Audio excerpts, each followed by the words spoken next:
Pembinasa keji itu akan segera muncul. Sudah lihat dari kitab Daniel ini sudah digambarkan dari zaman dahulu. Setiap kali Persia itu muncul, dia akan memerangi kerajaan selatan. Maka selalu dia akan dibarengi, dia akan datang dengan roh anti Hamasia, roh pembinasa keji itu. Kalau anti Hamasia muncul, saudara yang punya tanah tidak beralih kepada sertifikat elektronik. Semua kan akan lihat, Iran menyerang Israel, langsung harga minyaknya naik. Apa tujuan mereka supaya harga minyak naik? Apa Bapak Ibu?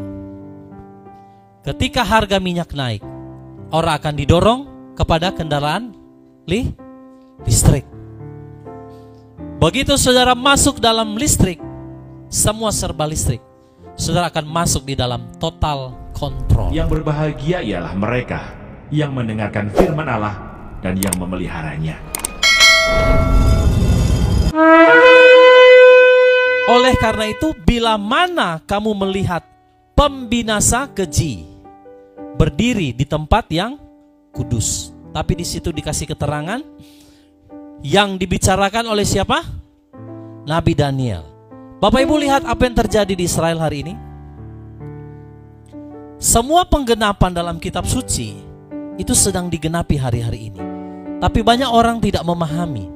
Mereka berpikir, oh itu hanya perang dunia ketiga. Oh tidak, bukan hanya itu saudara. Bukan hanya sekedar menuju perang dunia ketiga, bukan. Tetapi ada satu peristiwa, di situ dibilang apa? Siapa yang membaca, biarlah dia memahaminya. Karena banyak orang tidak memahami apa yang sedang terjadi hari-hari ini sesuai dengan apa yang Yeshua katakan.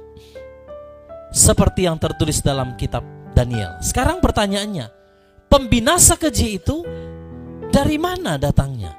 Dan bagaimana dia bisa muncul dan menajiskan berdiri di tempat kudus?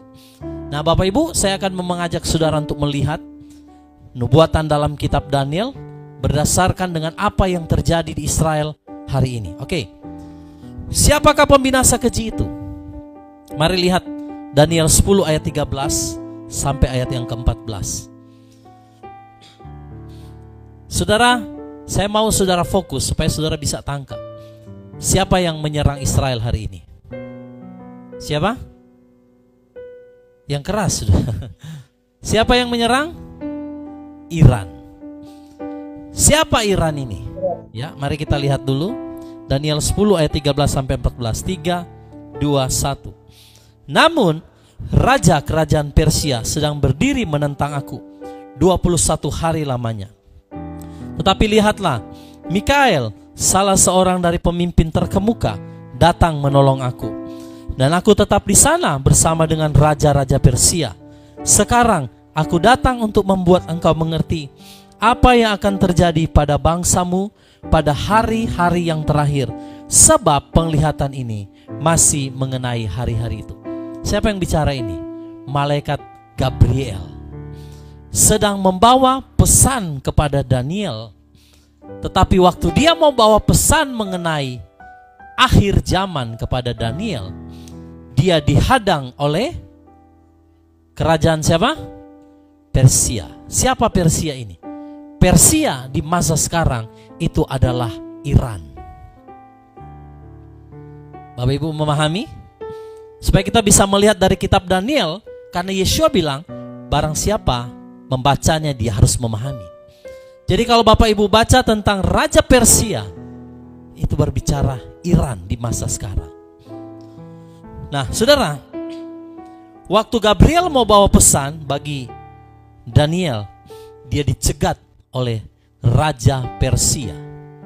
Tetapi di situ malaikat Mikael menolong dia. Nah saudara, sekarang kita akan lihat Daniel 11 ayat 2. Daniel pasal 11 ayatnya yang kedua. Jadi saudara sudah dapat paham bahwa Persia di situ adalah negara apa? Iran. Dan ini sedang berlanjut dari masa lalu sampai hari ini. Peristiwa kitab Daniel itu terus digenapi. Jadi bukan hanya berhenti di zaman itu, tidak. Karena Yeshua sedang berbicara tentang seorang pembinasa keji. Saudara lihat Daniel 11 ayat yang kedua. 3, 2, 1. Sekarang aku akan memberitahukan kepadamu kebenaran. Lihatlah, 3 raja lagi masih akan muncul di Persia. Dan yang keempat akan jauh lebih kaya daripada mereka semua. Dan sesuai dengan kekuatannya, karena kekayaannya, dia akan menghasut mereka semua untuk melawan kerajaan Yunani. Saudara, jadi waktu di pemerintahan Daniel, maksudnya di masa Daniel berada, saudara, di kerajaan Media Persia saat itu, ada nubuatan bahwa akan muncul 3 raja lagi, lalu yang keempat nanti akan muncul.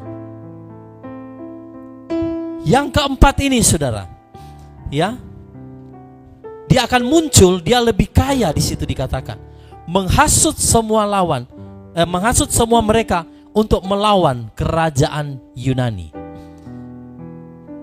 Nah, raja-raja ini sudah ada di masa yang lalu, saudara, ya. Tetapi, saudara, kerajaan ini, yang keempat ini, saudara, ketika dia muncul, maka tidak bertahan lama. Mengapa, Bapak Ibu? Karena ternyata rajanya mati dalam keadaan masih muda. Nubuatan raja keempat ini adalah kepada Alexander the Great, atau yang orang kenal Alexander Agung. Pernah baca kisahnya?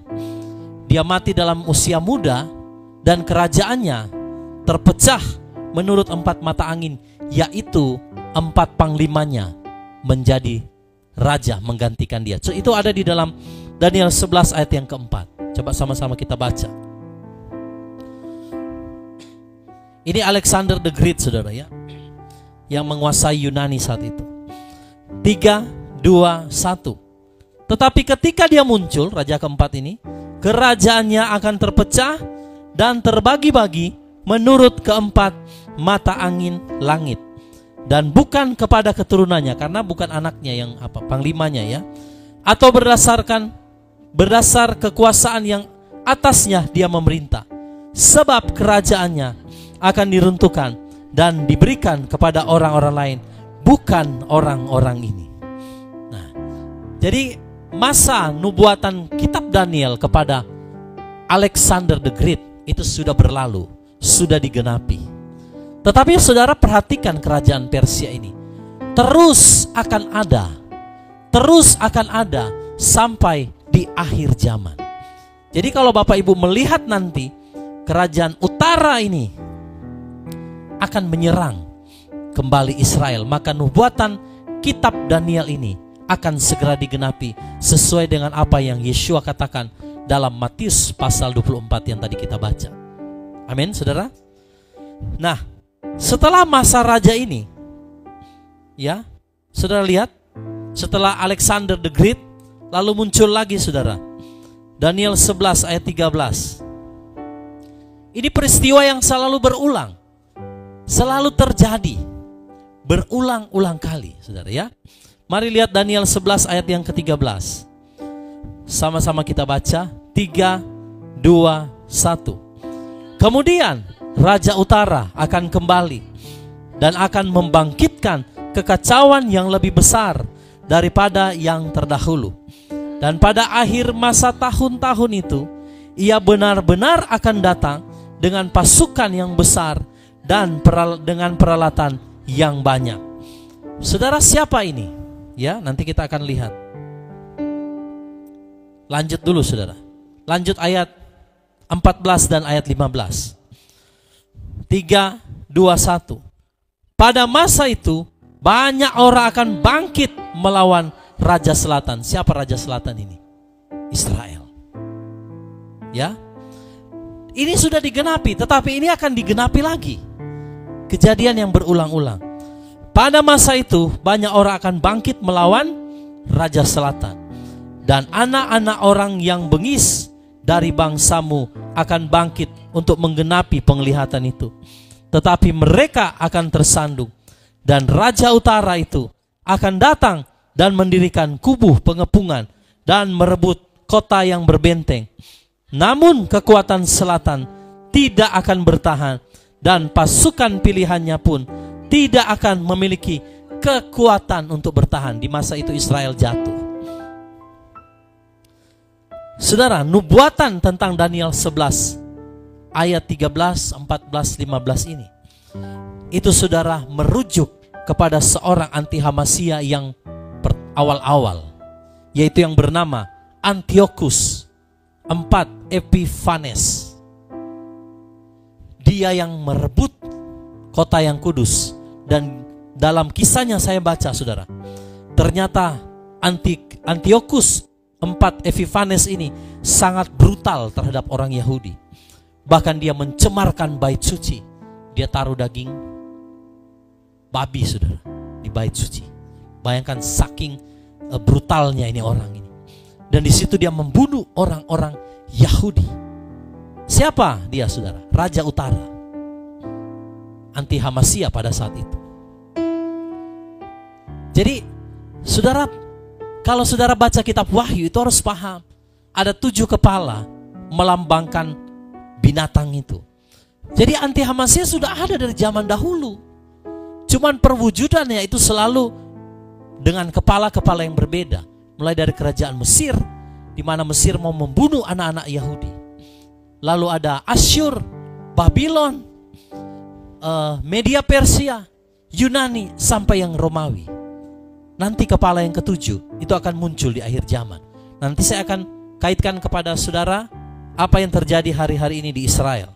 Nah, saudara, jadi nubuatan kitab Daniel 11 ini ayat 13, 14, 15 itu sudah digenapi oleh Antiochus IV Epiphanes, ya, seorang raja Seleukia yang brutal, saudara.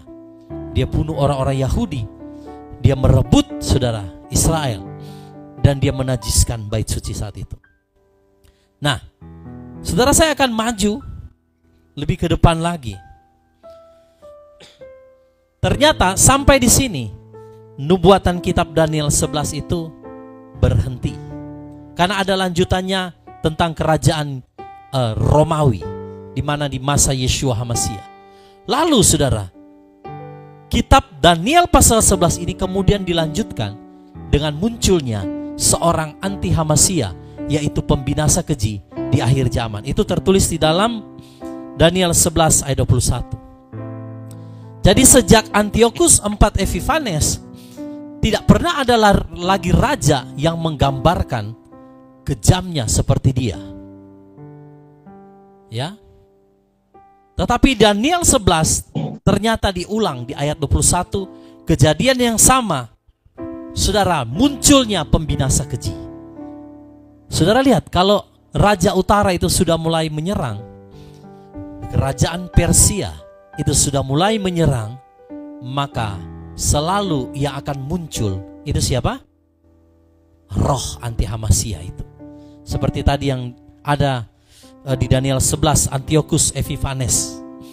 Lalu apa hubungannya dengan akhir zaman yang terjadi hari ini? Saudara lihat, Daniel 11 ayat 21. Nah, ini yang akan kita fokus bahas, karena inilah kemunculan anti HaMashiach atau pembinasa keji.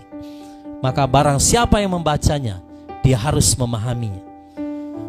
Daniel 11 ayat 21.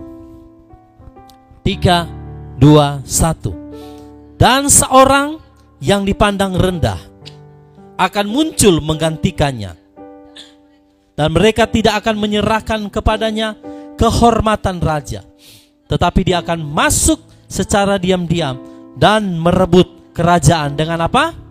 Tipu daya. Anti HaMashiach itu bukan orang yang terpandang tadinya, orang yang tidak diserahkan kerajaan. Dia bukan seorang yang terkenal tadinya. Tetapi perhatikan situ saudara, dia akan masuk diam-diam, dia merebut kerajaan dengan apa? Tipu daya. Saudara lihat, siapakah dia? Ya, kita belum tahu. Tetapi dia tidak merebut kerajaan dengan peperangan. Dia merebut dengan satu sistem kelicikan yang dia buat. Makanya saudara lihat dunia hari ini, orang-orang yang mempersiapkan kedatangan anti-Hamasia, yaitu mereka adalah orang Yahudi palsu, saudara. Atau yang lebih dikenal Yahudi Askenazi, saudara. Mereka itu yang membawa spirit anti-Hamasia. Di dalam kitab Wahyu sudah dijelaskan, saudara, bahwa orang-orang dari sinagoga Satan. Dan saudara lihat, lalu lanjut ke ayat yang ke-25. Ketika seorang raja ini yang tidak terkenal tadinya, tapi dengan tipu daya dia akan memperoleh kehormatan. Lalu orang mulai menyanjung dia karena dia punya tipu daya, ya. Mari lihat ayat 25.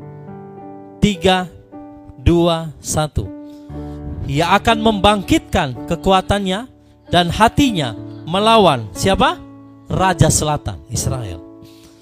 Dengan pasukan yang besar, dan Raja Selatan akan memuaskan diri dalam peperangan dengan pasukan yang besar, bahkan hingga sangat besar. Namun dia tidak akan bertahan karena orang akan merancangkan persengkokolan melawan dia. Israel terpancing, saudara. Waktu kerajaan utara ini akan menyerang, maka Israel akan kerahkan seluruh kekuatannya penuh untuk berperang dengan raja utara yang akan menyerang dia. Tetapi apa yang terjadi? Dia tidak bertahan, Raja Selatan ini. Karena apa? Orang-orang merencanakan persekongkolan melawan dia. Ternyata Raja Selatan, Israel, akan masuk di dalam apa? Jebakan. Sudah lihat apa yang Israel lakukan hari ini? Dia menyerang Iran habis-habisan. Karena dia berpikir, dia bertanya sama Amerika, boleh tidak serang? Amerika memberikan izin. Padahal dia tidak tahu, dia sedang masuk ke dalam jebakan.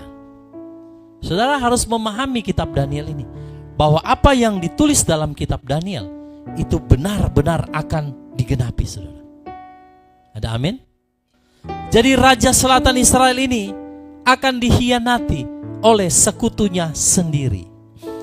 Israel akan mengerahkan kekuatan penuh, namun karena pengkhianatan oleh sekutunya, dia tidak dapat bertahan. Mungkin hari ini dia berpikir, oh, negara-negara barat mendukung dia, Amerika mendukung dia. Tetapi sesuai nubuatan kitab Daniel 11, mereka akan bersekongkol. Mereka akan merencanakan sesuatu yang jahat kepada dia. Ini ulah dari siapa? Raja Utara, saudara. Saya sudah singgung tadi soal Persia. Setiap kali negeri Persia ini muncul, maka ada satu kekuatan yang besar yang berdiri di belakangnya, yaitu apa? Roh anti-Hamasia.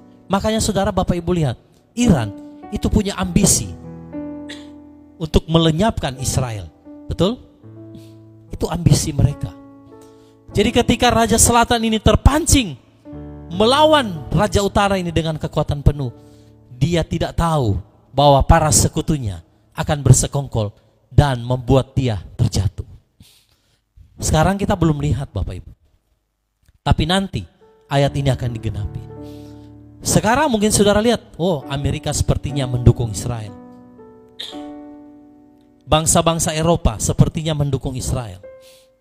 Tetapi Bapak Ibu, nanti nubuatan kitab Daniel 11 ini akan digenapi, di mana Raja Selatan ini akan dikhianati oleh kawan-kawannya sendiri.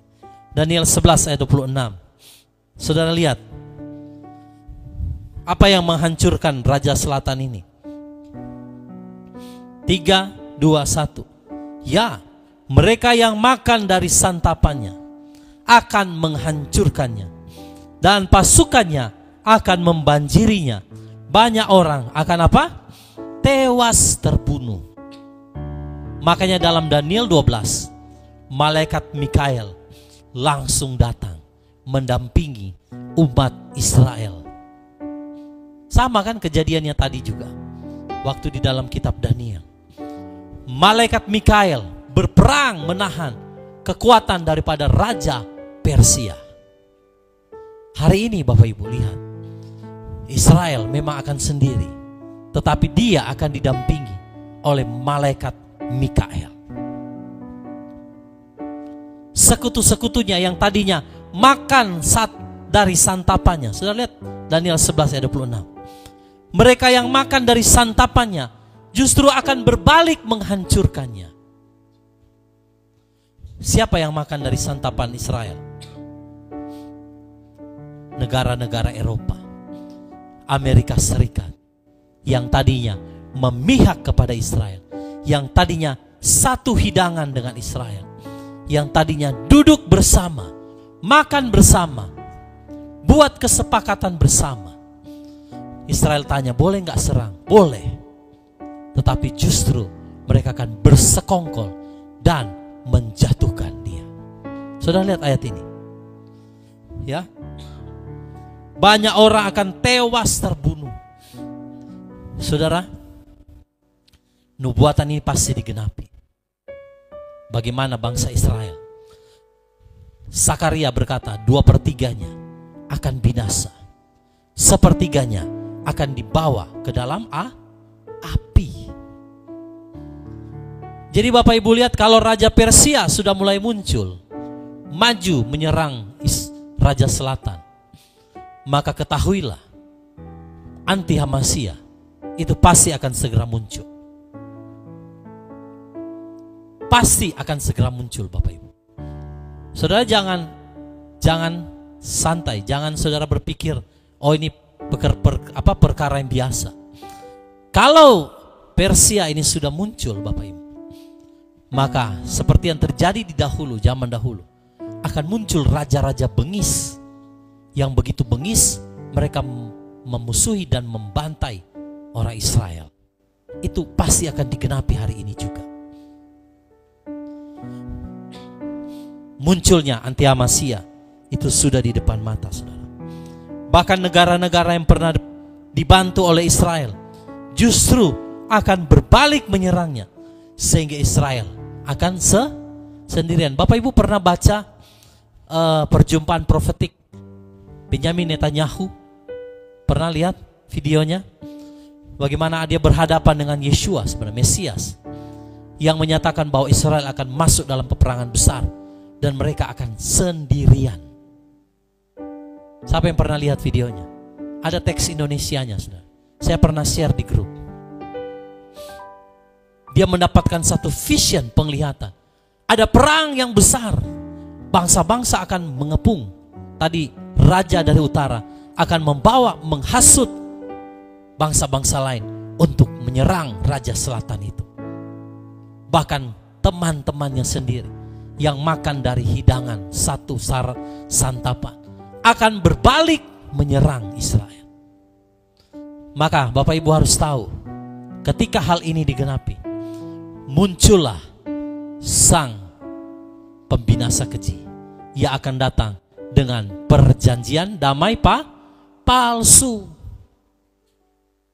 Jadi ketika semua bangsa sudah menyerang Israel, nanti dia akan muncul sebagai seorang pahlawan.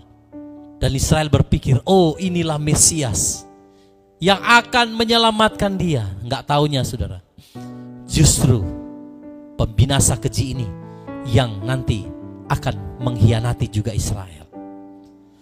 Saudara lihat, waktunya sudah semakin singkat. Kalau Israel dikepung oleh segala negara, termasuk Raja Persia ini akan menyerang, maka nanti akan muncul seorang pahlawan yang akan memperdamaikan Israel dengan negara-negara yang menyerang dia. Tetapi justru disitulah perjanjian damai palsu itu akan terlaksana. Ya, saudara lihat Daniel 11 ayat 31. Setelah Israel terdesak, lalu akan mungkin terkepung, saudara. Kita lihat, ya, ini ayat 31 Daniel 11.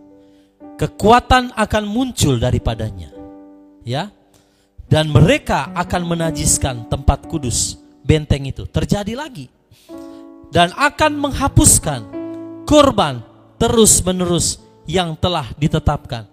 Mereka akan menegakkan kekejian yang membinasakan.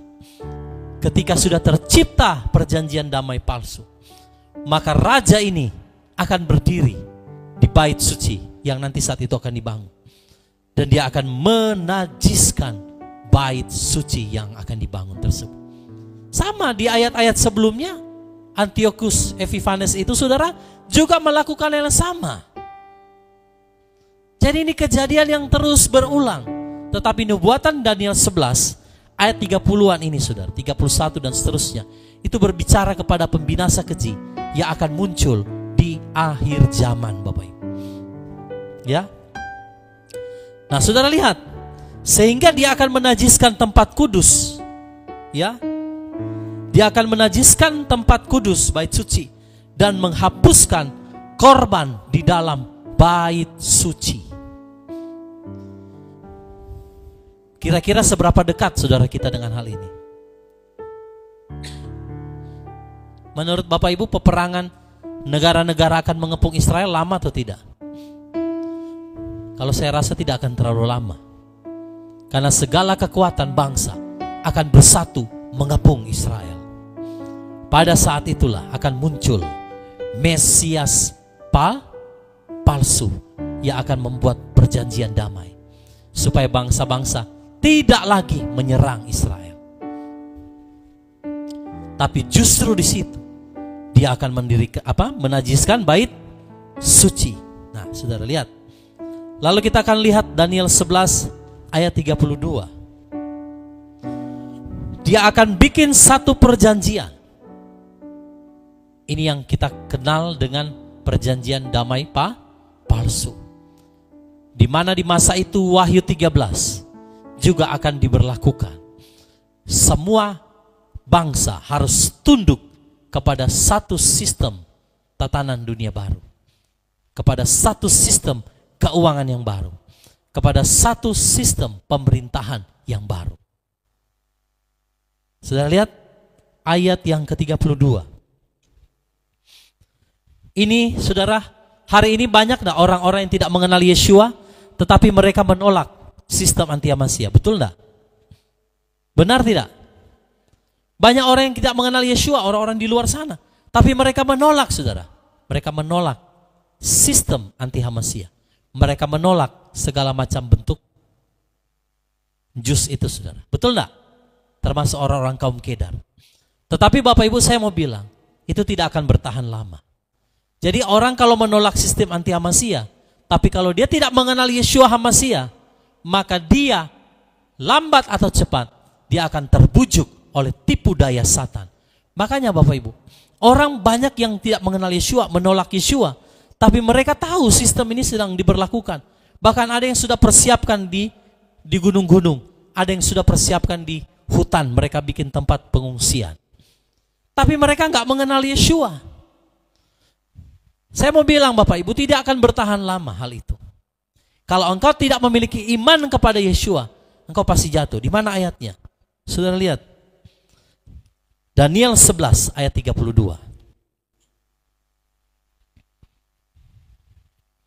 Sama-sama baca. 3, 2, 1. Dan dia akan menjerumuskan orang-orang fasik yang menentang perjanjian itu dengan rayuan-rayuan.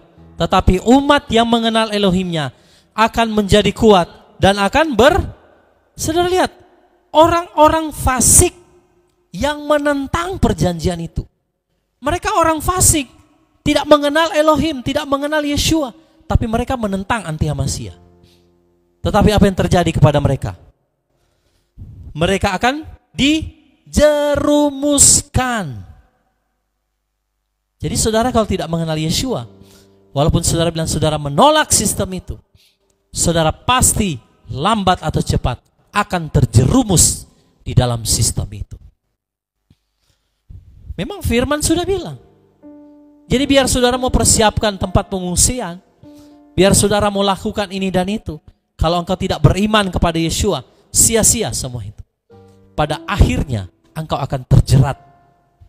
Engkau pasti akan menyerah kepada sistem anti Hamasya itu. Tetapi di situ dibilang apa? Umat yang mengenal siapa? Elohimnya akan menjadi kuat dan akan bertindak, saudara. Jadi kalau kita hanya menolak sistem, tapi kita nggak percaya kepada Yeshua, engkau pasti akan terjerat. Lambat atau cepat itu. Saudara boleh buktikan perkataan saya. Karena itu firman yang bilang. Jadi orang kalau bilang, "Oh Pak, mari kita sama-sama pergi ke hutan. Bangun shelter di sana, bangun tempat pengungsian." Engkau tidak punya iman kepada Yeshua. Engkau tidak satu hati. Tidak bisa. Tidak bisa, saudara. Hanya umat yang mengenal Elohimnya yang akan menjadi kuat dan akan bertindak. Jadi kalau kita nggak mengenal Yeshua Hamasya Elohim kita, nanti di masa itu, walaupun saudara menolak sistem itu, saudara pasti akan terjerumus masuk ke dalam perangkap yang dibuat oleh mereka. Saudara lihat, ya. Jadi hari ini saya mau bilang Bapak Ibu, menolak sistem itu bukan tidaklah cukup. Saudara harus punya pengenalan kepada Elohim kita, yaitu Yeshua. Itu yang akan membuat engkau kuat dan bertindak. Lalu ada orang-orang, saudara, di masa itu, waktu anti Hamasya muncul, mereka akan mengajar banyak orang. Hati-hati, itu tanda binatang. Sudah mulai muncul pengajaran-pengajaran. Hati-hati, itu tanda binatang. Tetapi ajaran-ajaran ini semua muncul dari orang-orang yang tidak mengenal Elohimnya dengan benar. Saudara lihat, Daniel 11 ayat 33. Orang-orang bijaksana akan muncul. Akan muncul orang-orang yang punya pengertian, wow, ini masa anti Hamasya. Ini tanda binatang, tidak boleh terima ya. Hari ini saja sudah banyak, betul tak? Yang berbicara menolak sistem itu. Tapi apakah mereka dapat bertahan? Belum tentu. Lihat Daniel 11 ayat 33. Dan orang-orang yang bijaksana di antara umat itu akan mengajar banyak orang. Lihat, mereka mulai mengajar banyak orang. Namun mereka akan apa? Tersandung oleh apa? Pedang dan nyala api, saudara. Oleh pengasingan dan perampasan beberapa waktu lamanya. Makanya saya bilang, kalau Bapak Ibu orang yang mengenal Elohim tetapi tidak memiliki pengenalan yang penuh kepada dafar Elohim, saudara pasti akan tersandung oleh pedang dan api. Apa itu pedang dan api? Pemurnian, saudara. Pedang, pembunuhan. Api, pemurnian. Orang bijaksana mengajar banyak orang. Wah, jangan terima tanda binatang itu ya. Sekarang sudah banyak kan yang mengetahui, termasuk hamba-hamba Elohim. Tetapi firman Elohim katakan apa? Mereka akan tersandung oleh pedang dan api. Makanya di pengajaran hari Kamis, saya membahas tentang siapa orang-orang yang dapat bertahan pada masa pemurnian. Saudara masih ingat? Ini orang-orang bijaksana, saudara. Mengajar banyak orang dafar Elohim. Tapi mereka nggak tahan dengan apa? Pedang dan api. Pengungsian, pengasingan, perampasan. Ada perampasan hak. Tanah saudara diambil alih. Rumah saudara diambil alih. Ini pekerjaan anti Hamasya. Jadi kalau Bapak Ibu tidak mempersiapkan hidup kita dengan sebaik-baiknya hari ini, iman dan pengenalan kita yang benar kepada dafar Elohim, di mana kita akan masuk dalam pemurnian, saudara pasti tersandung. Karena saudara berpikir, oh Pak, kami tidak akan melewati masa sukar. Saudara lihat ayat ini. Banyak orang akan tersandung. Sudah mengajar, bahkan sudah hamba Elohim mengajar, tetapi tidak tahan kepada pedang dan nyala api. Akibatnya apa, saudara? Menyerah. Pada waktu itu banyak hamba-hamba Elohim akan mengajar orang agar tidak tunduk kepada sistem 666. Namun mereka tidak tahan dan tersandung oleh pedang dan nyala. Kenapa mereka bisa tersandung, Bapak Ibu? Karena mereka mengajar jangan terima tanda binatang. Tetapi dalam ajaran mereka, mereka bilang nanti kita akan rapture, gak akan mengalami pedang dan api. Tetapi justru di saat itulah pedang dan api itu akan diizinkan Bapa Yahweh untuk memurnikan orang kudus, umat pilihan Elohim. Amin, saudara. Siapa yang bijaksana, hendaklah dia memahaminya. Apa yang dipahami? Dafar Elohim, firman.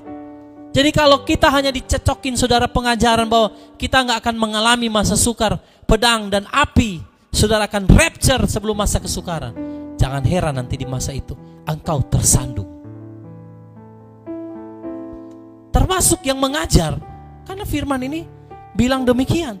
Mereka yang mengajar umat Elohim, tetapi justru mereka akan tersandung di dalamnya, Bapak Ibu. Makanya di dalam pengajaran kawanan kecil akhir zaman, saya selalu mengajar saudara untuk mempersiapkan iman kita.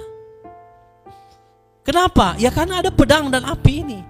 Ketika pembinasa keji ini akan muncul dengan tipu daya muslihat, orang yang pertama akan jatuh itu orang-orang yang tidak mengenal Elohimnya, yang walaupun dia menolak sistemnya, dia akan jatuh. Ya, sedangkan orang bijaksana aja jatuh, apalagi orang yang gak mengenal Yeshua, sudah pasti mereka yang pertama-tama menyerahkan diri. Lalu ada orang yang kedua, yaitu mereka yang sudah mengajar tentang akhir zaman, tetapi mereka gak tahan pedang dan api. Mereka juga akan disesatkan. Mereka juga akan tersandung, saudara. Saudara lihat.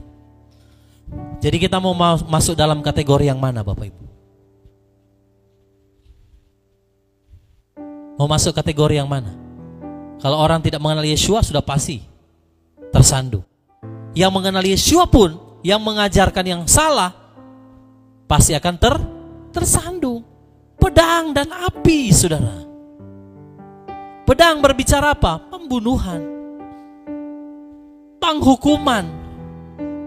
Bukan 7 cawan loh, saudara, ya beda. Tapi pedang itu memang berbicara kebinasaan, dibunuh, saudara. Api berbicara apa? Pemurnian. Banyak orang bijaksana gak tahan, saudara. Bahkan termasuk yang mengajarkan akhir zaman untuk menolak sistem 666. Mengapa? Ya karena api dan pedang. Karena mereka gak mempersiapkan diri mereka. Saya sudah bahas semua di hari Kamis. Siapa orang yang bertahan di dalam api itu? Nanti Bapak Ibu yang belum dengar, saudara boleh buka kembali video pengajaran hari Kamis kemarin, ya. Nah, saudara, saya mau bagikan satu kesaksian. Waktu tadi malam kami beribadah RF Sabat di Kota Bitung. Oma Siska waktu selesai ibadah dia kasih tahu saya dia dapat penglihatan. Dia bilang, Pak, saya lihat dalam penyembahan Yeshua datang. Ada warna seperti ungu. Lalu dia bawa tongkat dan pedang. Lalu waktu dalam perjalanan pulang saya terus merenungkan penglihatan ini. Lalu Ruach HaKodes mengajarkan kepada saya, saudara, bahwa ungu itu berbicara memang warna kerajaan. Tongkat itu berbicara memang kerajaan. Pedang itu berbicara pemisahan. Jadi Yeshua memang akan segera datang. Kedatangan kerajaan, kemuliaan kerajaan itu adalah untuk memisahkan antara ilalang dan gandum. Bukan cuma ilalang dan gandum. Gandum dan gandum. Gandum yang kosong dan gandum yang ada isinya. Itu sudah dekat, Bapak Ibu. Jadi dengan penyerangan Iran hari ini, saudara harus tahu bahwa itu akan memicu segala bangsa untuk menyerang Israel. Disitulah akan muncul pembinasa keji ini. Seberapa dekat kita dengan masa itu? Saudara lihat. Lalu lihat Daniel 11 ayat 35. Ini orang kalau nggak memahami firman, Bapak Ibu, mereka pasti tersandung. Karena yang mereka harapkan rapture sebelum masa sukar itu tidak akan terjadi. Tidak akan terjadi Bapak Ibu. Pedang dan api. Ya, sudah lihat Daniel 11 ayat 35. 3, 2, 1. Dan sebagian dari orang-orang yang bijaksana itu akan tersandung untuk menyaring, membersihkan, dan memurnikan mereka sampai pada akhir zaman. Sebab akhir zaman itu masih belum mencapai waktu yang telah ditetapkan sebelum sangkakala terakhir. Ada yang namanya apa? Penyaringan, pembersihan, dan pemurnian, saudara. Banyak yang akan tersandung karena belum genap waktu di mana sangkakala ke-7 baru akan ditiup. Makanya di dalam seminar akhir zaman di kota-kota, saya membahas kepada saudara tentang Matius pasal 24, di mana akan terjadi siksaan berat sebelum sangkakala itu ditiup. Inilah yang ditulis dalam kitab Daniel. Orang-orang bijaksana akan tersandung karena Yeshua datang untuk menyaring, membersihkan, dan memurnikan mempelainya. Makanya dia datang bawa pedang, bukan hanya untuk memisahkan ilalang dan gandum. Kalau gandum nggak usah ngomong Bapak Ibu. Akan dikumpulkan lalu dibakar, selesai. Tapi yang paling mengerikan ini adalah gandum dan gandum. Dua-duanya orang percaya kepada Yeshua. Sama-sama mengenal Elohimnya. Tapi yang satu punya pemahaman akan melewati pedang dan api. Yang satu punya pengharapan, oh dia akan diangkat sebelum masa-masa itu. Akhirnya ketika masa itu tiba, banyak orang bijaksana akan tersandung. Karena ada penyaringan, pembersihan, dan pemurnian di sana. Kira-kira Bapak Ibu sudah siap? Lihat jarumnya Israel sekarang. Kalau Raja Persia itu sudah bangkit, artinya kerajaan selatan ini akan segera dikepung. Kalau sudah dikepung, maka saat bagi sang pahlawan palsu itu, pembinasa keji, akan segera muncul. Sudah siap? Satu punya pemahaman. Coba tanya kiri kanan, sudah siap? Yang satu punya pengharapan. Siap tidak siap? Harus siap. Amin. Bapak Ibu yang di Zoom, siap? Akan tersandung. Sudah siap? Karena ada yang di Zoom siap nak? Makanya Bapak Ibu, tadi saya sudah bilang ya, yang mengajar akhir zaman aja kan tersandung. Kenapa? Karena nggak tahan api dan pedang. Sudah lihat ya, banyak yang akan tersandung. Jadi masa 666 adalah masa penyaringan, pembersihan, dan pemurnian. Itu yang Ruh HaKodes taruh di hati saya. Yang tadi di Daniel 11 ayat 35. Dan sebagian dari orang-orang bijaksana itu akan tersandung untuk menyaring, membersihkan, dan memurnikan mereka sampai pada akhir zaman. Sebab akhir zaman itu masih belum mencapai waktu yang telah ditetapkan. Berarti sebelum sangkakala terakhir ditiup, akan ada yang namanya penyaringan, pembersihan, dan pemurnian. Kapan itu? Di masa anti Hamasya. Sudah sangat dekat Bapak Ibu. Ya, penglihatan dari Oma Siska itu, saya rasa itulah memang mengkonfirmasi apa yang hari ini kita pelajari. Pembinasa keji itu akan segera muncul. Sudah lihat dari kitab Daniel ini sudah digambarkan dari zaman dahulu. Setiap kali Persia itu muncul, dia akan memerangi kerajaan selatan. Maka selalu dia akan dibarengi, dia akan datang dengan roh anti Hamasya, roh pembinasa keji itu. Ya. Lalu saudara kita lihat Daniel 11 ayat 39.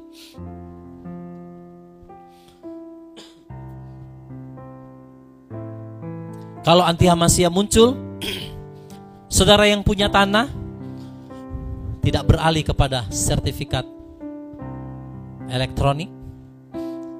Semua kan akan lihat, Iran menyerang Israel, langsung harga minyaknya naik. Apa tujuan mereka supaya harga minyak naik?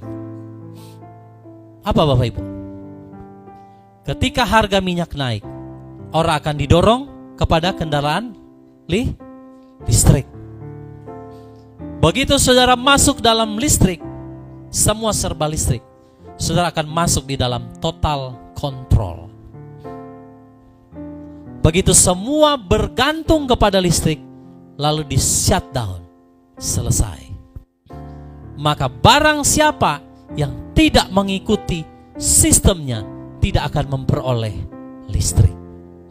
Saudara boleh punya tanah, saudara tidak tunduk kepada anti-Hamasiyah, tanahmu akan ditarik balik.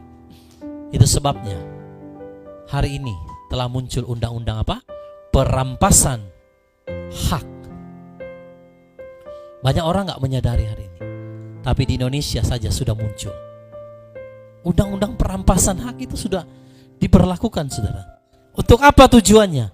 Kalau saudara punya tanah, saudara gak tunduk kepada sistem, tanah saudara diambil oleh negara. Negaranya tunduk kepada siapa? Anti-Hamasiyah.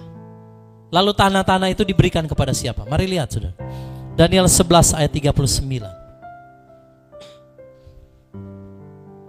Ini lihat pekerjaan anti-Hamasiyah nanti, saudara. Ngeri sekali. Daniel 11 ayat 39. Maka dia akan bertindak dalam kubu-kubu pertahanan bersama ilah lain yang akan dia akui. Dia akan meningkatkan kemuliaan. Dia akan menyebabkan mereka berkuasa atas banyak orang dan akan membagikan tanah sebagai bahan. Saudara punya tanah yang banyak, saudara nggak tunduk kepada sistem anti-Hamasiyah, tanah mau diambil, dikasih kepada orang yang mau tunduk kepada sistem anti-Hamasiyah. Saudara lihat. Jadi saudara jangan bangga saudara punya tanah banyak. Mau berapa hektar pun, mau punya rumah sebesar apapun, mau punya kendaraan yang banyak, mau punya uang banyak di bank, semua akan diambil kalau engkau tidak tunduk kepada sistem yang mereka buat. Makanya dengan peperangan ini, saudara, harga minyak bumi itu semua naik. Supaya semua orang digiring untuk memakai listrik. Mobil semua listrik, motor listrik, kompor listrik, semua serba listrik, saudara. Lalu saudara tidak tunduk, di shutdown. Saudara lari ke hutan, ya. Saudara mungkin membeli tanah, kebun, bercocok tanam, datang pemerintah, tarik lagi, saudara. Tanahnya dikasih kepada orang yang lain yang mau tunduk kepada sistem. Itulah pekerjaan anti-Hamasiyah, dan ini akan segera digenapi. Makanya sebelum itu berdiri, sebelum terjadi, maka anti-Hamasiyah intervensi bangsa demi bangsa untuk merubah hukum dan ketetapan. Maka muncullah undang-undang perampasan hak. Bapak Ibu tahu undang-undang itu sudah disahkan di negara kita. Tinggal menunggu waktu. Kalau ada yang tidak tunduk, ya. Kalau tidak tunduk, pasti saudara langsung dirampas hak-haknya. Perampasan hak itu bukan cuma bicara soal aset, tanah dan lain sebagainya. Hak hidup. Hak hidup kita. Saudara mau lakukan apapun, kebebasanmu dirampas. Tidak boleh jalan-jalan kalau nggak punya sertifikatnya. Tidak boleh menjual beli kalau engkau tidak punya sertifikatnya. Bukankah itu undang-undang untuk merampas hak hidup manusia? Betul Bapak Ibu? Makanya semua sudah digiring kepada digitalisasi, serba listrik, untuk supaya memantau, mengontrol setiap orang-orang yang tidak tunduk kepada sistem. Waktu kemarin saudara, saya bersama istri dari Surabaya mau ke Semarang naik kereta, saudara, itu harus masuk di scan wajah. Tapi saya bersyukur saya print tiketnya, jadi nggak hanya dari handphone. Lalu ketika petugasnya tanya, kok nggak scan wajah? Saya bilang, saya belum daftar Pak, dan saya ada tiket ini. Jadi dia hanya minta KTP saja, saudara, dan dia periksa sesuai dengan tiket bahwa itu betul, lalu diizinkan masuk. Sedangkan saya lihat semua orang antri di scan wajah itu, dan mereka satu persatu di scan. Jadi langsung keluar data-datanya di situ, saudara. Ya, jadi saudara lihat, undang-undang merampas hak itu sudah disahkan. Jadi kalau saudara tidak tunduk kepada sistemnya, saudara akan diambil kebebasan. Ya. Lalu saudara lihat Daniel 12 ayat 1, apa yang akan terjadi kepada Israel ketika di masa itu. Daniel 12 ayat yang pertama, 3, 2, 1. Pada waktu itu akan muncul Mikael, pemimpin besar yang akan mendampingi anak-anak bangsamu.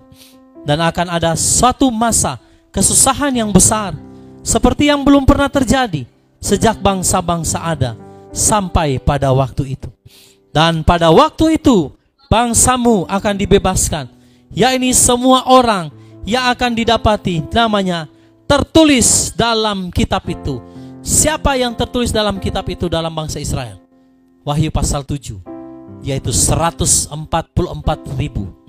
anak cucu Israel yang dimeteraikan. Kenapa pemeterainya terakhir? Karena Israel lah yang pertama menolak Mesias. Jadi pada saat itu malaikat Mikael akan mendampingi Israel di masa kesukaran itu. Mereka akan dimeteraikan, yaitu 144.000 dari anak cucu Israel. Kenapa pemeterainya kok terlambat ya? Ya karena mereka menolak Mesias. Jadi memang jumlah itu sudah dalam penetapan Bapa Yahweh. Selebihnya mereka akan apa? Mati, saudara. Ya, di masa anti-Amasya itu akan banyak yang akan mati, saudara. Dan ketika waktunya genap, ya, waktu yang ditetapkan bagi akhir zaman, maka rapture itu akan segera terjadi sebelum 7 cawan murka untuk menghukum kerajaan binatang itu, ya, ditumpahkan 7 cawan murka. Ya. Setelah kapan rapture ini akan terjadi? Ya setelah peristiwa yang tadi kita baca dalam Daniel 11. Bagaimana akan terjadi penyaringan, pembersihan, pemurnian. Banyak orang akan tersandung, lalu orang Israel hanya 144.000 yang diselamatkan, yang dimeteraikan, didampingi oleh malaikat Mikael. Baru setelah itu, saudara lihat Daniel 12 tadi ayat yang pertama, malaikat Mikael mendampingi bangsa Israel di masa kesukaran itu, di mana akan terjadi pembunuhan, pembantaian massal, saudara. Hanya yang selamat berapa? 144.000. Sedikit, saudara. Ya lalu apa yang akan terjadi setelah itu? Lihat Daniel 12. Daniel pasal 12 ayat 2-3. Baru terjadi yang namanya kebangkitan pertama atau yang disebutkan rapture. Daniel 12 ayat 2-3. Setelah malaikat Mikael mendampingi Israel, setelah masa pemurnian sudah lewat, maka lihat Daniel 12 ayat 2-3. Klop, saudara. Daniel dengan Matius pasal 24 sama. Rapture-nya terjadi sesudah masa kesukaran besar itu. Sama Bapak Ibu. Nggak ada yang beda. Makanya Yesua bilang, perhatikan, kamu membaca kitab Daniel, hendaklah engkau memahaminya. Apa yang ditulis dalam kitab Daniel? Tadi saya jabarkan tentang kemunculan anti-Amasya ini. Akan terjadi pemurnian. Lalu setelah itu barulah di sini, saudara. Wahyu 3 11-12. 3, 2, 1. Lihatlah. Daniel 12 ayat 2-3. Dan banyak di antara orang-orang itu yang tidur di dalam debu tanah akan bangun. Apa ini saudara? Apa ini saudara? Apa ini saudara? Ayat pertama kan malaikat Mikael mendampingi anak-anak bangsa Israel karena ada masa kesukaran. Di Daniel 11 sudah dijelaskan apa itu masa kesukaran, masa pemurnian, pembersihan dan pengudusan. Ya. Apa itu saudara? Dan banyak di antara orang-orang itu yang tidur di dalam debu tanah akan bangun. 1 Tesalonika pasal 4 ayat 17, 18. 1 Korintus pasal 15. Pada waktu sangkakala ditiup, maka orang yang mati pertama akan dibangkitkan. Ini Daniel 12. Lalu saudara, sebagian untuk mendapat hidup yang kekal, sebagian untuk menjadi malu dan kejijikan yang kekal. Yang sebagiannya dibangkitkan untuk apa? Menerima mahkota dalam peristiwa kebangkitan pertama atau rapture. Lalu lihat saudara, dan orang-orang yang bijaksana akan bercahaya bagaikan cahaya cakrawala. Kenapa bercahaya? Karena mereka diubahkan dalam tubuh kemuliaan yang penuh dengan cahaya. Kenapa bisa bercahaya? Ya karena sudah dimurnikan, sudah dibersihkan lewat peristiwa masa kesukaran besar. Maka mereka akan mengalami yang namanya pengubahan tubuh dari tubuh yang dapat mati kepada tubuh kemuliaan yang bercahaya. Makanya Daniel 12 dikatakan, dan orang-orang yang bijaksana akan bercahaya bagaikan cahaya cakrawala. Mereka yang menuntun banyak orang kepada kebenaran seperti bintang-bintang selama-lamanya akan naik ke angkasa dengan tubuh kemuliaan yang berkilau-kilau. Amin, saudara. Tetapi melewati yang apa dulu? Daniel 11 tadi. Makanya Daniel 12 itu erat kaitannya dengan peristiwa yang Yeshua ajarkan dalam Matius pasal 24 mengenai masa kesukaran dan peristiwa rapture. Masihkah saudara mau bertahan dengan saudara percaya rapture dahulu? Baru masa kesukaran ini? Ya? Saudara percaya rapture dahulu? Orang-orang yang bijaksana saja Bapak Ibu tersandung. Yang sudah mengajar banyak orang tersandung. Karena ada api dan pedang. Maka siang hari ini saya mau berkata Bapak Ibu. Mari pahami perkataan Yeshua tentang munculnya pembinasa keji ini. Pahami apa yang tertulis dalam kitab Daniel lewat peristiwa yang terjadi hari ini di Israel. Kemunculan pembinasa keji itu sudah di depan mata kita, saudara. Apakah saudara siap? Siapa yang siap? Boleh lambaikan tangan. Saudara siap masuk di dalam pengungsian? Saudara siap yang tadinya mungkin makan sehari 3 kali? Tadinya sering makan pizza mungkin, McDonald's, ya. Makanya singkong, apalagi saudara, pisang, makan daun-daunan, saudara. Itu pun kalau kita bisa tanam. Kalau saudara tanam, orang lain kelaparan, orang lihat, langsung diambil, saudara. Kemarin saja Ibu Meti bersaksi di Kota Bitung, ada orang mau bikin ibadah, saudara. Dilihat di sebelahnya ada pisang, saudara. Bukan punya dia, diambil, saudara, untuk dimasak, dikasih buat ibadah. Ibu Meti bilang, gimana sih mau ibadah tapi nyuri punya orang? Itu saja orang beribadah, saudara. Ambil punya orang, dipakai untuk makan-makan di ibadah. Apalagi nanti di masa itu orang kelaparan. Pak Martin tanam singkong hari ini, besok saudara, ya Pak Martin balik sudah tidak ada singkongnya, Pak. Sudah diambil sama orang lain karena semua kelaparan.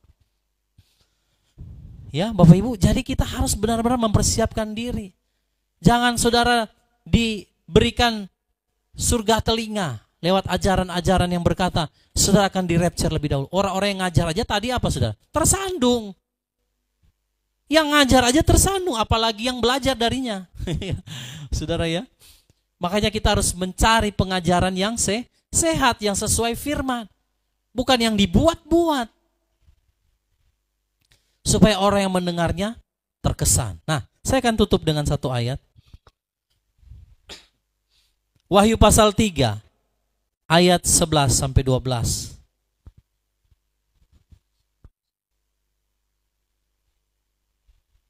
Sebentar, saudara ya. Saya lihat dulu di YouTube. Ada yang bertanya, apakah 144.000 yang dimeteraikan di kitab Wahyu itu dengan satu nama atau nama yang berbeda? Karena banyak menolak nama Yeshua. Karena ini berbicara 144.000 orang Israel. Orang Israel nggak mengenal yang namanya Jesus atau Yesus ya. Pasti mereka taunya Yeshua. Karena nama Yesus dan Jesus itu kan pemberian bangsa-bangsa. Orang Israel dalam aksen bahasanya mereka itu Yeshua. Nggak ada Yesus ataupun Jesus. Jadi mereka dimeteraikan dengan satu nama, saya percaya. Nama Bapa Yahweh, Beshem Adonai, Yeshua HaMashiach. Makanya ada doa mereka, Baruch haba, Beshem Adonai. Sebenarnya Adonai itu Yahweh. Baruch haba, Beshem Adonai. Diberkatilah dia yang datang dalam nama Yahweh. Siapa yang datang dalam nama Yahweh? Yeshua, karena Yeshua itu adalah Yahweh yang menyelamatkan. Dan inilah mereka yang berkata, Baruch haba, Beshem Yahweh. Mereka lah yang akan dimeteraikan 144.000 ini. Karena ada ayatnya, mereka akan berseru kepada dia yang mereka tikam. Makanya yang diselamatkan itu hanya 144.000 yang berseru kepada nama Yahweh, Yeshua HaMashiach, yang percaya kepadanya. Jadi bukan kepada nama lain ya. Siapa ini yang di YouTube ya? Oke, kita baca ayat yang terakhir. Setelah ini nanti saya kasih kesempatan Bapak Ibu untuk menanggapi ataupun ada yang mau bersaksi. Ya, silakan. Wahyu 3 ayat 11 sampai ayat yang ke-12. Sama-sama kita baca. 3, 2, 1. Lihatlah, aku segera datang. Peganglah kuat-kuat apa yang engkau miliki, agar tidak seorang pun mengambil mahkotamu.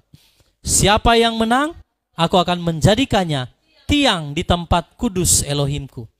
Dan dia sekali-kali tidak akan pernah keluar lagi.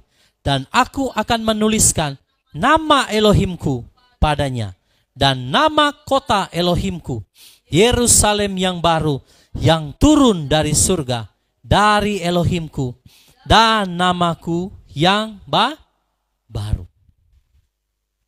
Saudara lihat, pegang kuat-kuat supaya jangan ada seorang pun yang mengambil mahkotamu.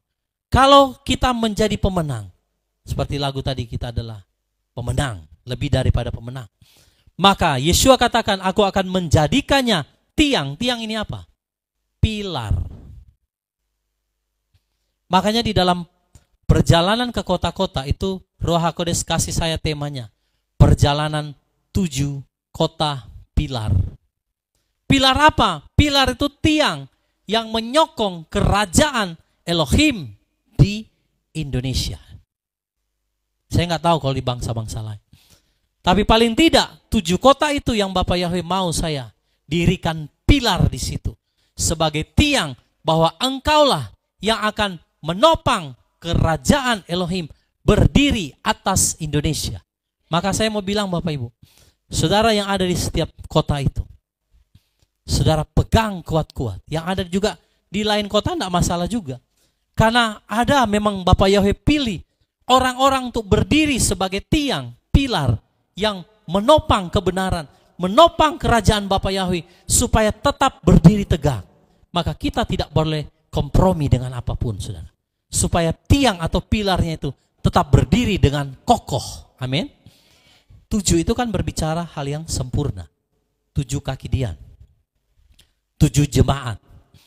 7 pilar, 7 roh Elohim, 7 malaikat, 7 meterai, 7 sangkakala, dan 7 cawan murka. Jadi ada 7 pilar di Indonesia ini yang menopang kerajaan Elohim supaya tetap tegak berdiri, yaitu mereka yang berdiri atas dasar kebenaran firman yang murni. Amin. Berikan kemuliaan bagi Bapa Yahweh.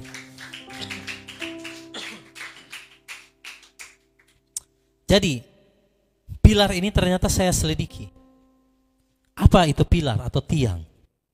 Kalau Bapak Ibu adalah orang-orang yang berpegang, berdiri teguh di atas dasar kebenaran, saudara adalah pilar.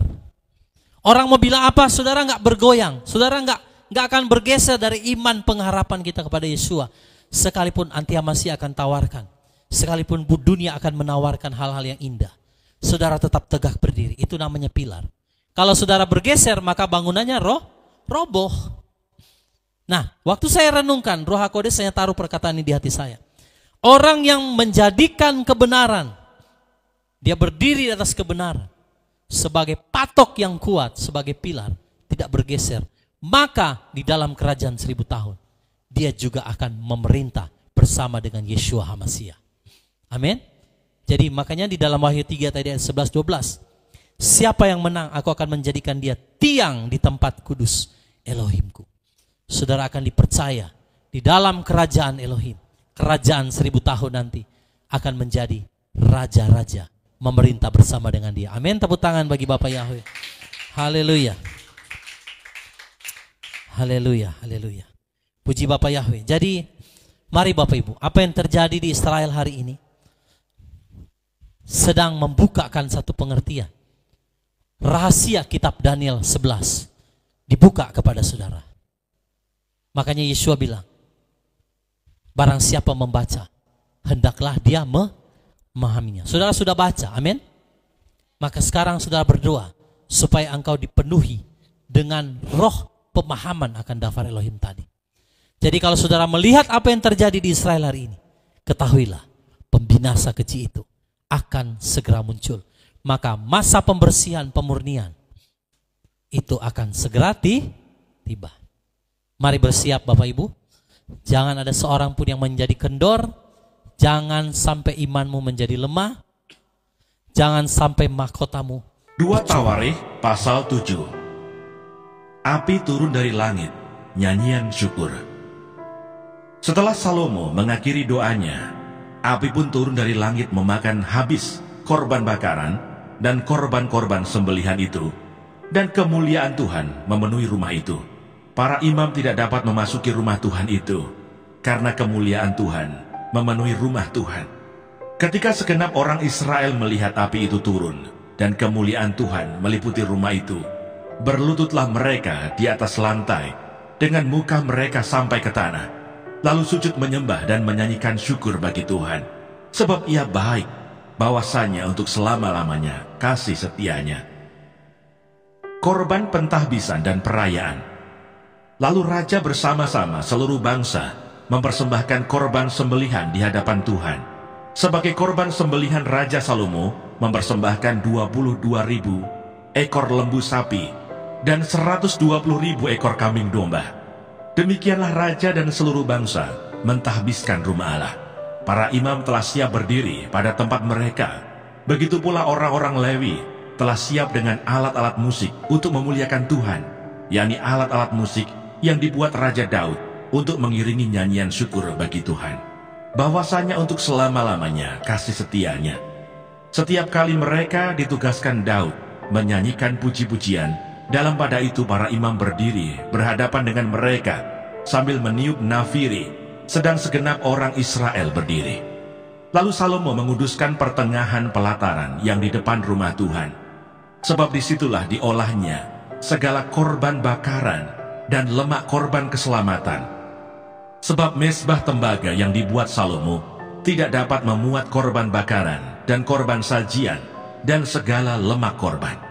Dan pada waktu itu juga Salomo mengadakan perayaan Pondok Daun selama 7 hari bersama-sama dengan seluruh Israel, suatu jemaah yang amat besar dari jalan masuk ke Hamat sampai ke sungai Mesir. Pada hari yang ke-8 mereka mengadakan perkumpulan raya, karena mereka telah merayakan pentahbisan mezbah selama 7 hari, dan perayaan pondok daun selama 7 hari. Pada hari yang ke-23, bulan ke-7, disuruhnya bangsa itu pulang ke kemah-kemah mereka sambil bersuka cita dan bergembira atas kebaikan yang telah dilakukan Tuhan kepada Daud, kepada Salomo, dan kepada orang Israel umatnya. Tuhan menampakkan diri kepada Salomo untuk kedua kalinya. Demikianlah Salomo menyelesaikan rumah Tuhan dan istana raja, dan berhasil melaksanakan dalam rumah Tuhan dan dalam istananya segala sesuatu yang timbul dalam hatinya. Kemudian Tuhan menampakkan diri kepada Salomo pada malam hari dan berfirman kepadanya, "Telah kudengar doamu, dan telah kupilih tempat ini bagiku sebagai rumah persembahan. Bila mana aku menutup langit sehingga tidak ada hujan, dan bila mana aku menyuruh belalang memakan habis hasil bumi, dan bila mana aku melepaskan penyakit sampar di antara umatku, dan umatku yang atasnya namaku disebut merendahkan diri, berdoa, dan mencari wajahku, lalu berbalik dari jalan-jalannya yang jahat, maka aku akan mendengar dari surga dan mengampuni dosa mereka, serta memulihkan negeri mereka. Sekarang mataku terbuka dan telingaku menaruh perhatian kepada doa dari tempat ini. Sekarang telah kupilih dan kukuduskan rumah ini, supaya namaku tinggal di situ untuk selama-lamanya. Maka mataku dan hatiku akan ada di situ sepanjang masa. Mengenai engkau, jika engkau hidup di hadapanku sama seperti Daud ayahmu, dan berbuat sesuai dengan segala yang kuperintahkan kepadamu, dan jika engkau tetap mengikuti segala ketetapan dan peraturanku, maka aku akan meneguhkan tahta kerajaanmu sesuai dengan perjanjian yang telah kuikat dengan Daud ayahmu, dengan berkata, takkan terputus keturunanmu yang memerintah atas Israel. Tetapi jika kamu ini berbalik dan meninggalkan segala ketetapan dan perintahku yang telah kuberikan kepadamu, dan pergi beribadah kepada Allah lain, dan sujud menyembah kepadanya, maka aku akan mencabut kamu dari tanahku yang telah kuberikan kepadamu, dan rumah ini yang telah kukuduskan bagi namaku akan kubuang dari hadapanku, dan akan kujadikan kiasan dan sindiran di antara segala bangsa. Dan setiap orang yang lewat rumah yang amat ditinggikan ini akan tertegun dan berkata, apakah sebabnya Tuhan berbuat yang demikian kepada negeri ini dan kepada rumah ini? Maka orang akan berkata, sebab mereka meninggalkan Tuhan, Allah nenek moyang mereka, yang membawa mereka keluar dari tanah Mesir, dan sebab mereka berpegang pada Allah lain, dan sujud menyembah kepadanya, dan beribadah kepadanya. Itulah sebabnya Ia mendatangkan segala malapetaka ini ke atas mereka. Yang berbahagia ialah mereka yang mendengarkan firman Allah dan yang memeliharanya.